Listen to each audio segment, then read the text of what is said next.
Imagine mo, no? Nakakuha ka kunwari lang, ng -49 trust rating. Wala nang naniniwala sa'yo.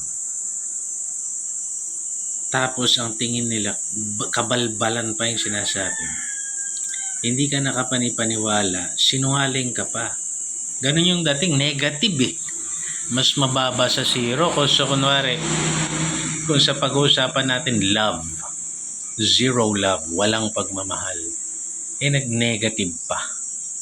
Utang ina, anger na yon, di ba? Disdain,